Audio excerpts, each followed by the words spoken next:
Officer Ethan Walker had 3 chances to do the right thing. He chose wrong every single time. The words would spread across social media weeks later, attached to a video viewed by millions of Americans, but on that gray Thursday afternoon, nobody knew that a routine traffic stop on the outskirts of Birmingham, Alabama, would become a story people couldn't stop talking about. The sky hung low with thick clouds, turning the late afternoon light into a dull silver haze. Cars moved steadily along Interstate 65, their headlights flickering against the damp pavement as a light drizzle drifted across the city. For most drivers, it was just another ordinary day. Another drive home. Another few miles between work and family. For Marcus Reed, it was supposed to be one of the best days of the year. Marcus adjusted the radio and glanced at the clock on his dashboard. It was 4:17 p.m. In less than 30 minutes, he would be home. He smiled as he thought about the handwritten card sitting inside the leather briefcase on the passenger seat.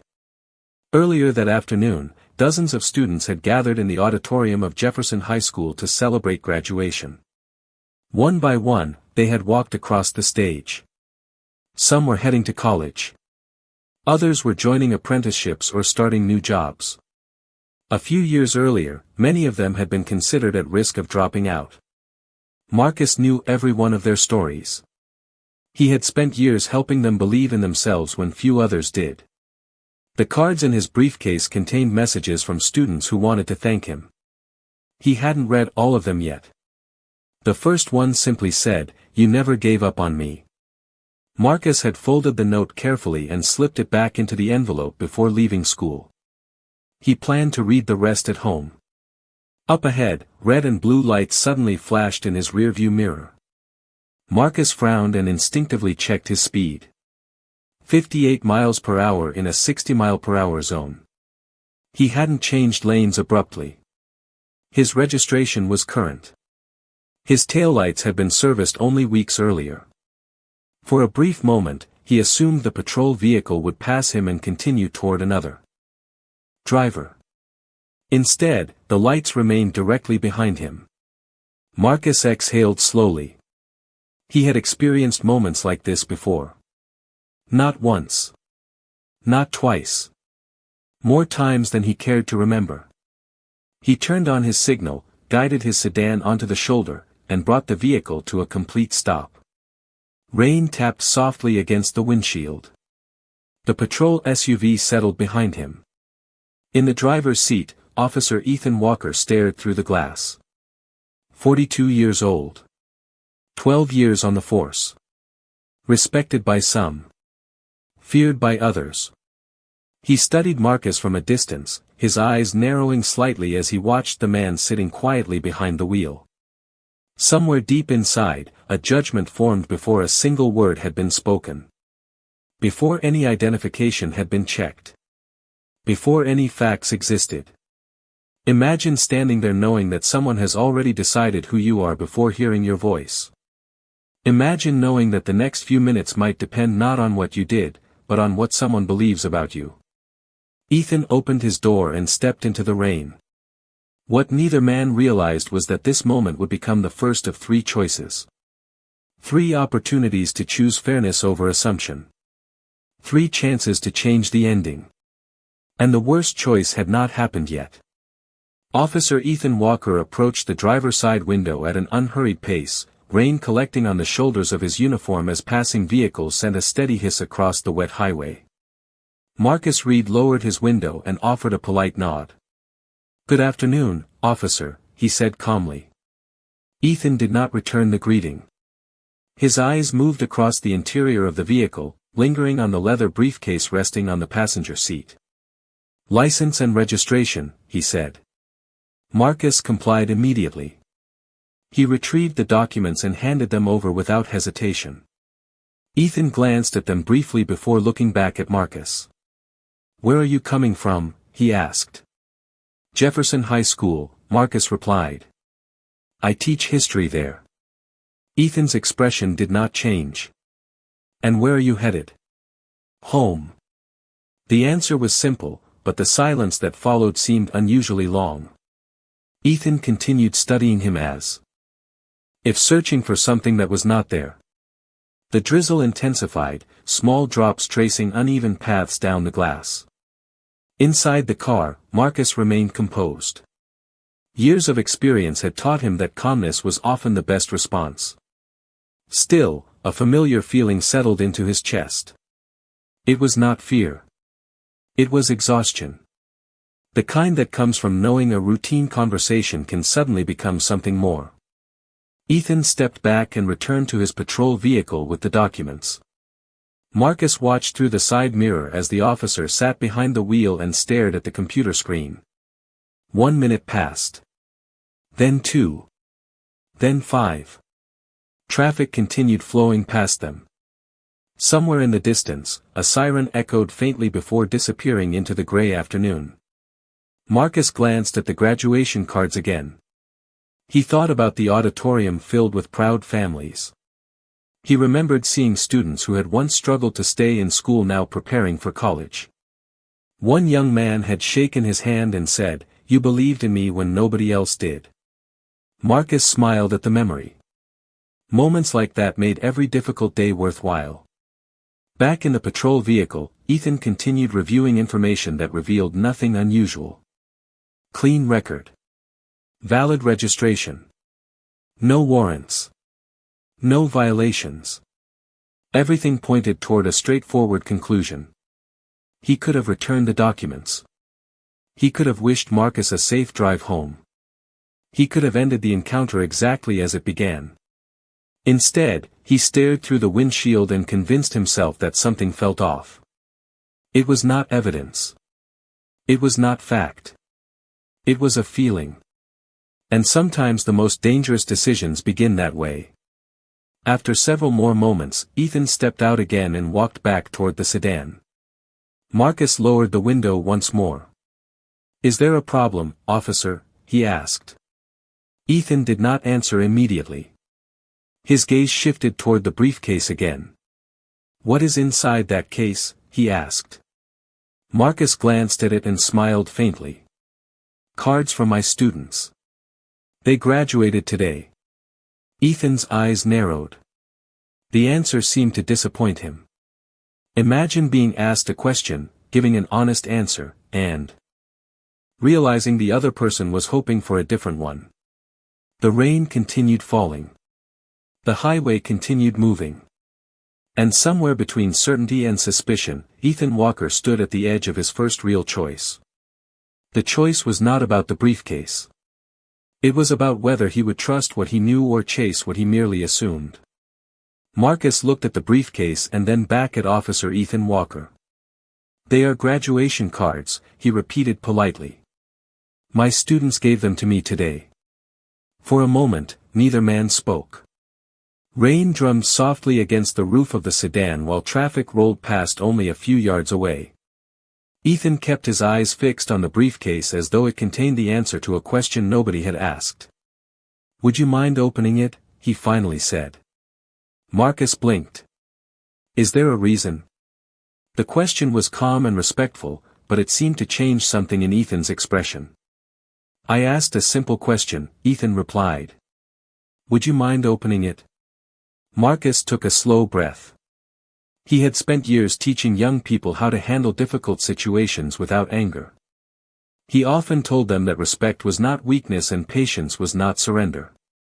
Now he found himself following his own advice. "No problem," he said. "I just wanted to understand why." He reached carefully toward the passenger seat and placed the briefcase on his lap.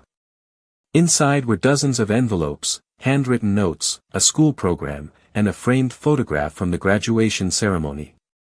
Ethan watched silently. The contents were exactly what Marcus had described. Nothing unusual. Nothing suspicious. Nothing hidden. Marcus lifted one of the cards. "This one is from a student named Caleb," he said. "First person in his family going to college." Ethan did not respond. Marcus opened another envelope. "This one is from a young woman who almost dropped out 2 years ago. She worked very hard." Again, no response. The rain continued falling. The evidence Ethan had been searching for simply was not there. Yet instead of feeling reassured, he seemed frustrated.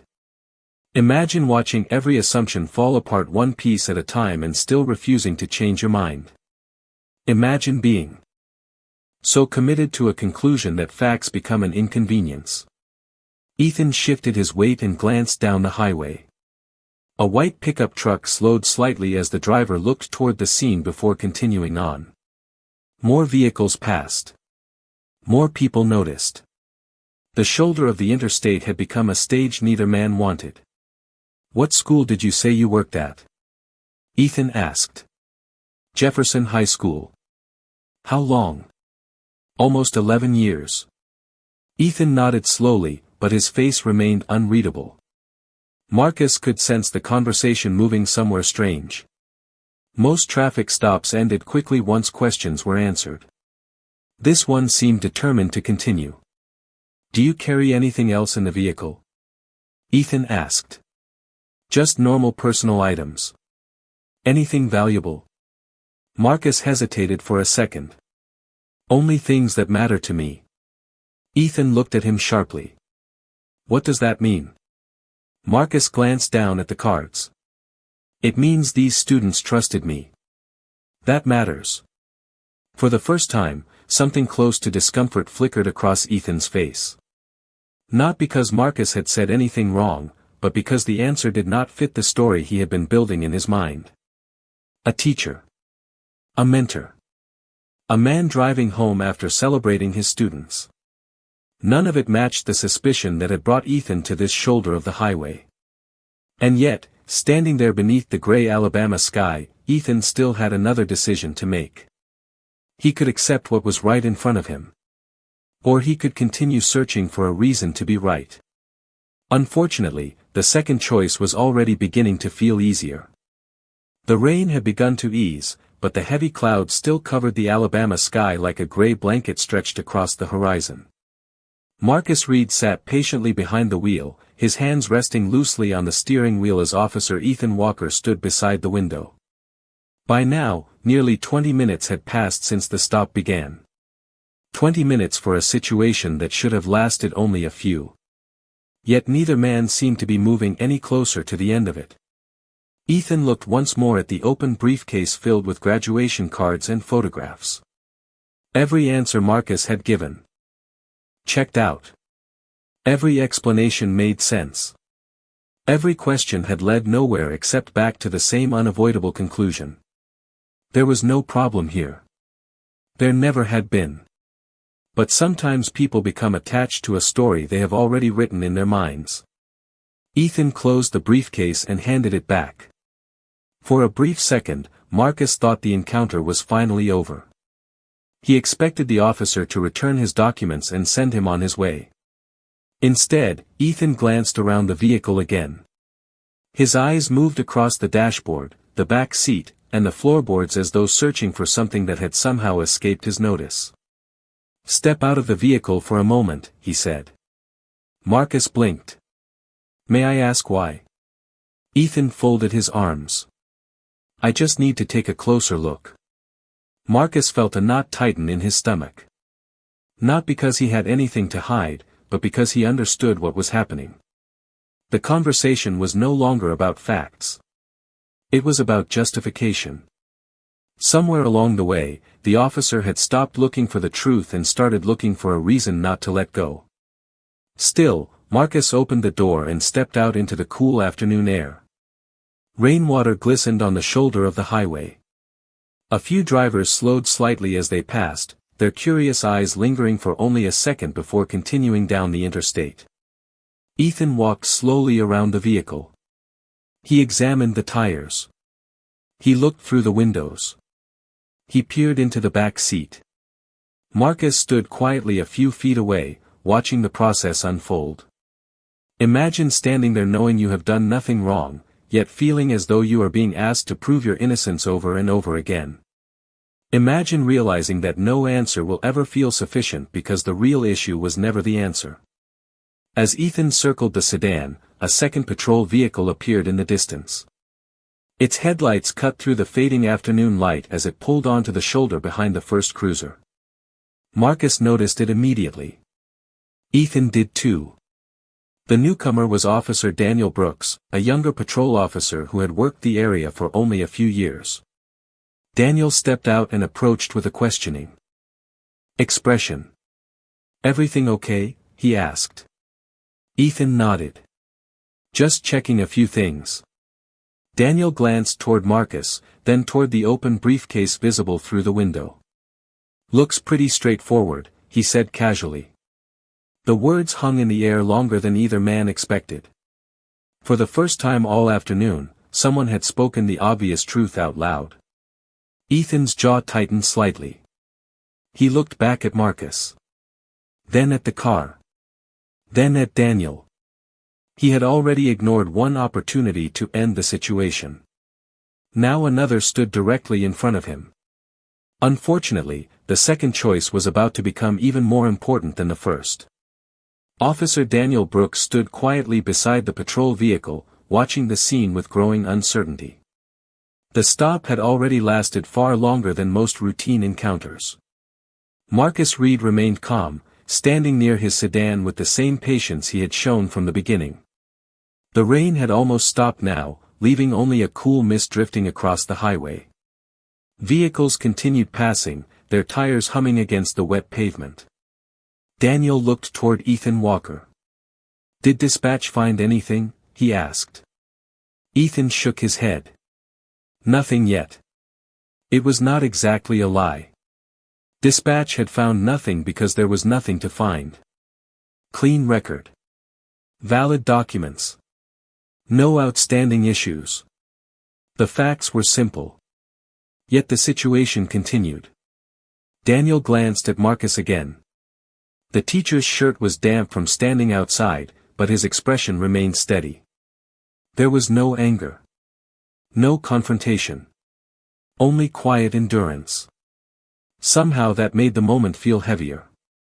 Imagine standing on the side of a highway while strangers drive past, wondering what they see when they look at you. Imagine knowing that every passing glance creates its own story. Some drivers probably assumed Marcus had done something wrong. Others likely believed he was receiving a ticket. None of them knew the truth. None of them knew that the longest part of the encounter was no longer about law enforcement. It was about perception.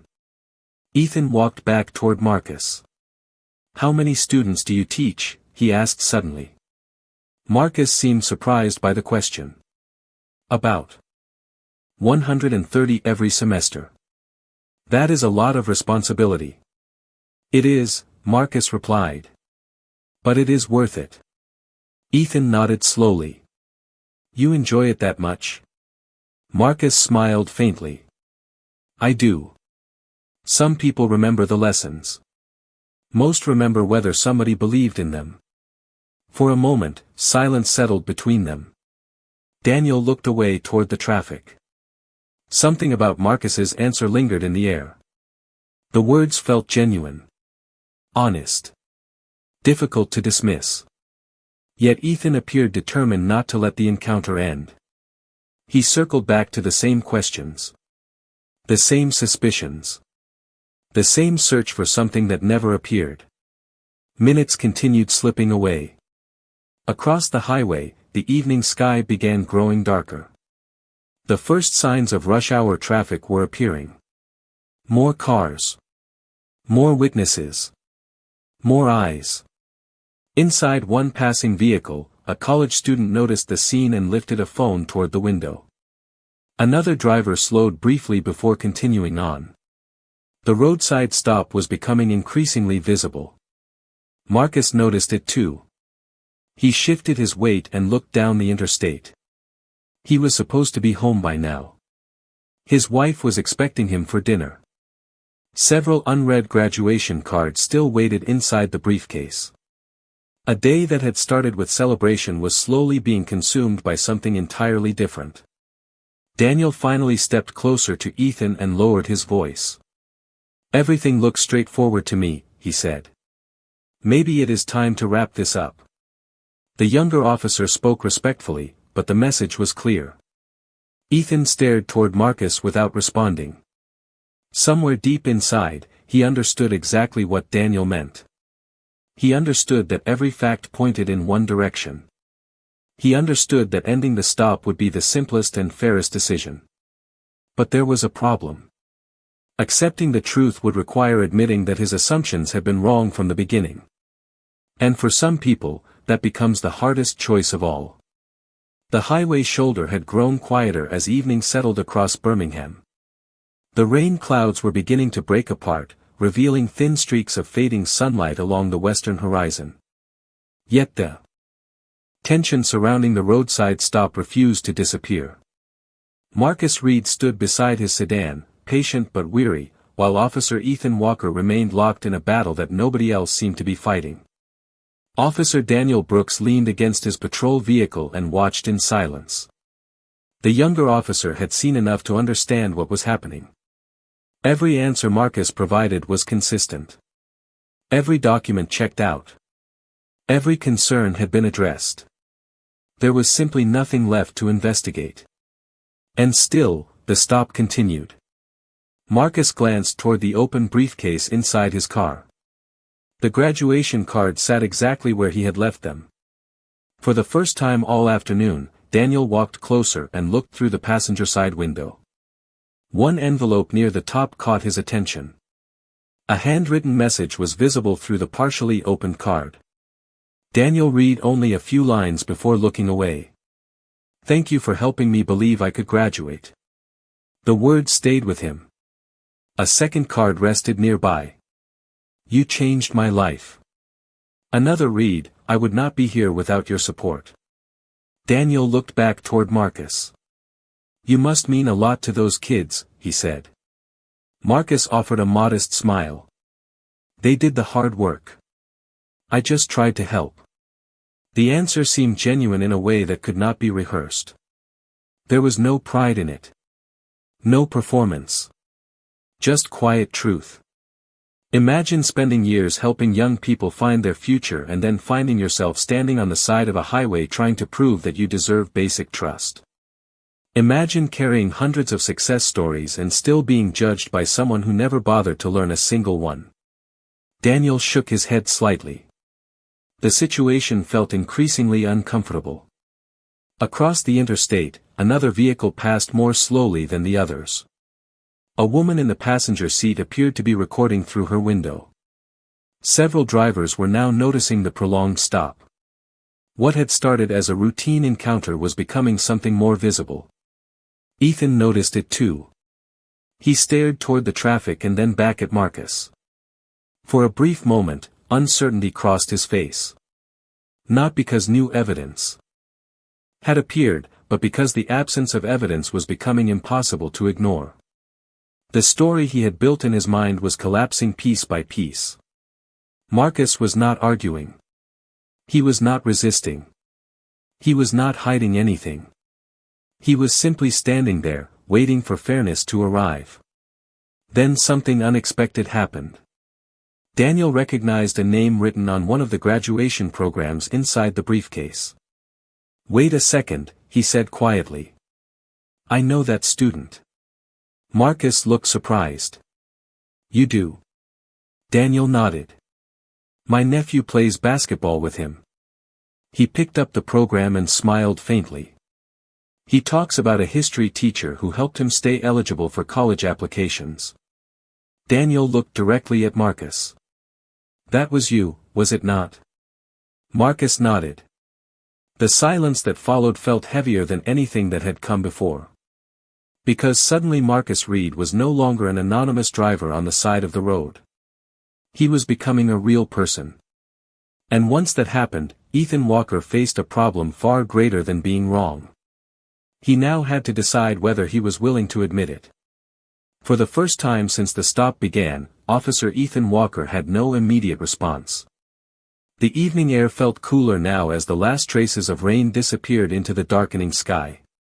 Traffic continued moving along Interstate 65, but the world around the roadside shoulder seemed strangely still.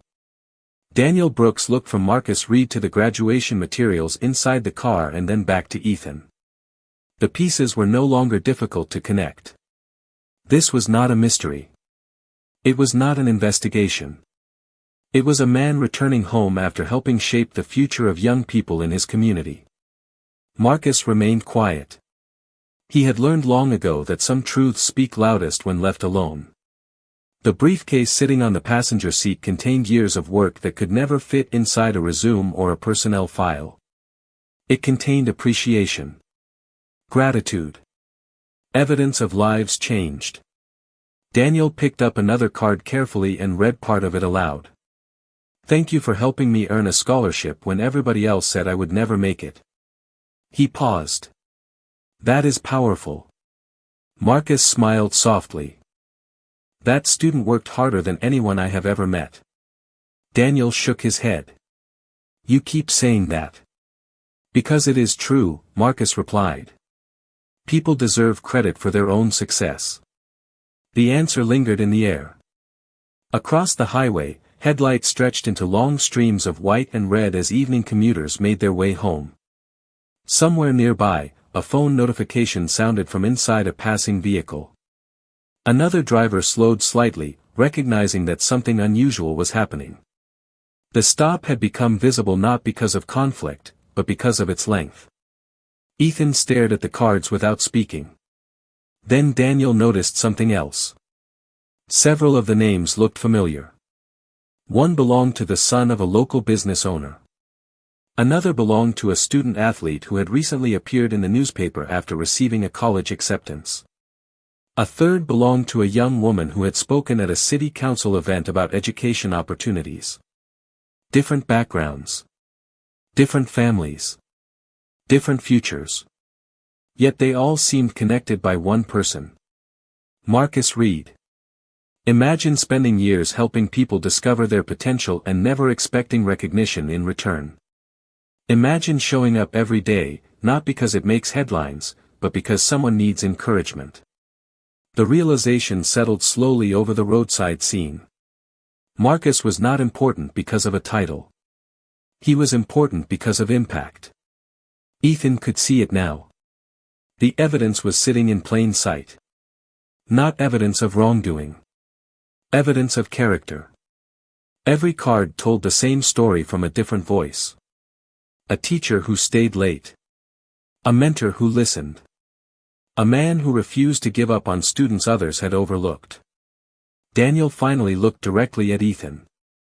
"You know," he said quietly, "my nephew talks about Mr. Reed all the time. Says he is the reason he started thinking seriously about college." Marcus seemed embarrassed by the attention.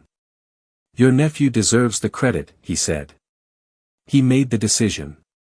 But the words only reinforced what everyone was beginning to understand. Sometimes the strongest proof of who a person is comes from the people whose lives they touched.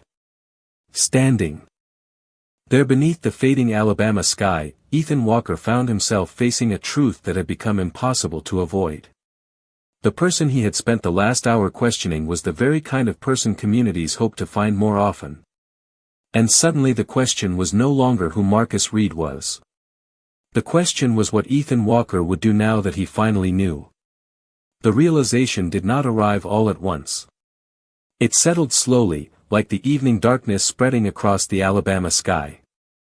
Officer Ethan Walker stood beside the highway shoulder looking at Marcus Reed, and for the first time since the stop had begun, he saw more than a driver.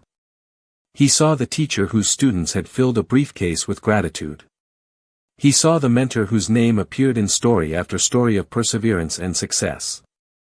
Most of all, he saw a man who had remained respectful through an encounter that should have ended long ago. The traffic stop finally came to a close a few minutes later. Ethan returned the documents, offered a brief acknowledgement, and stepped back from the vehicle. Marcus accepted the papers with the same calm dignity he had shown all afternoon. He did not celebrate. He did not lecture. He simply thanked both officers and prepared to leave. As his sedan merged back onto the interstate and disappeared into the flow of evening traffic, a strange silence settled over the shoulder. Daniel Brooks watched the taillights fade into the distance. "Good man," he said quietly. Ethan did not answer. Deep down, he already knew. The following days brought something Ethan had not expected. The encounter did not disappear. Several motorists had recorded portions of the unusually long stop. A few clips began circulating online. Nothing dramatic appeared in the videos. No shouting. No confrontation. No explosive moment designed to attract headlines. Yet people kept sharing them anyway. Why? Because the footage raised a simple question. Why had the stop continued for so long after every concern had been resolved? Community members began discussing the incident. Former students recognized Marcus immediately. Teachers, parents, coaches, and local leaders shared their own experiences. Story after story emerged. A young engineer credited Marcus with helping him apply to college. A nurse remembered him encouraging her after she nearly dropped out of school. A military veteran spoke about a history teacher who had taught him confidence long before he learned discipline. The more people talked, the clearer the picture became. Marcus Reed was not known because he sought attention. He was known because he invested in people. Imagine spending years quietly helping others succeed, only to discover that hundreds of lives have become a reflection of your character. Imagine learning that your reputation exists not because of what you say about yourself, but because of what others say when you are not in the room. Ethan watched the conversations unfold from a distance. No investigation accused him of misconduct. No major scandal erupted. Yet something far more uncomfortable happened. He was forced to confront the choices he had made. He replayed the afternoon repeatedly in his mind. The first assumption. The unnecessary doubts. The moments when he could have simply trusted the facts in front of him. The realization followed him everywhere. In quiet moments. During patrol. Driving home at night. He had not lost a badge. He had not lost a position. Instead, he lost something harder to recover. Confidence in his own judgment. Because once a person sees the difference between assumption and truth, it becomes impossible to pretend they are the same. And for Ethan Walker, that lesson was only beginning. 3 weeks later, the story that had begun on a rainy highway shoulder found an unexpected ending. Not in a courtroom. Not in a police station. Not in front of cameras. It happened in a high school auditorium filled with students, parents, and teachers celebrating the start of a new school year. Marcus Reed stood near the front of the room arranging materials for a mentorship program he had spent years building. The event was designed to connect students with community leaders, local businesses, and volunteers who wanted to invest in the next generation. The room buzzed with conversation and optimism. Young people laughed with friends. Parents took photographs. Teachers greeted families returning after the summer. It was exactly the kind of environment Marcus loved most. A place where possibilities felt bigger than obstacles. As he adjusted a stack of brochures, he noticed someone enter through the back doors. Officer Ethan Walker. The room was crowded enough that few people paid attention, but Marcus recognized him immediately. For a moment neither man moved. Weeks had passed since the traffic stop. Weeks filled with reflection, conversations, and difficult self-examination. Ethan walked slowly through the auditorium until he reached Marcus. The noise of the crowd seemed to fade into the background. "Mr. Reed," he said quietly. Marcus nodded. "Officer Walker." There was no anger in his voice. No resentment. Just calm acknowledgement. Ethan glanced around the room at the students gathering near information tables. "I wanted to see this for myself," he said. "Everything people said about you." Marcus smiled faintly. "The students are the reason this works." Ethan looked across the auditorium. Everywhere he turned he saw evidence of what the graduation cards had revealed. Former students volunteering. Families greeting Marcus with gratitude. Young people approaching him with questions about college, careers, and life. The influence was impossible to miss. Imagine discovering that the person you underestimated had spent years building futures while you spent a single afternoon questioning them. Imagine realizing that character cannot always be measured by appearance, assumptions, or first impressions. Ethan took a slow breath. I made mistakes that day. The words were simple, but they carried weight. I should have listened sooner. I should have trusted the facts. Marcus studied him for a moment. Then he nodded. We all make choices. Ethan lowered his eyes. Some are harder to forget than others. Marcus glanced toward a group of students laughing near the stage. Every choice becomes a story, he said. The question is whether you are proud to tell yours. The word settled between them. Not as a judgment. Not as a punishment. As a lesson. Ethan looked around the auditorium one last time. For the first time, he understood that respect cannot be demanded. It must be earned. Trust cannot be assumed. It must be built. And dignity belongs to every person long before anyone decides whether they deserve it. As the event continued and the room filled with hope, Ethan quietly stepped away. Marcus returned to helping students prepare for their future. The traffic stop would eventually fade from public attention. The videos would stop circulating. The conversations would move on. But the lesson remained. A badge can carry authority. A title can command attention. Yet neither compares to the lasting impact of a life spent lifting others. Because in the end, Ethan wore the badge, but Marcus carried the burden. And when the story was finally over, only one of them carried honor.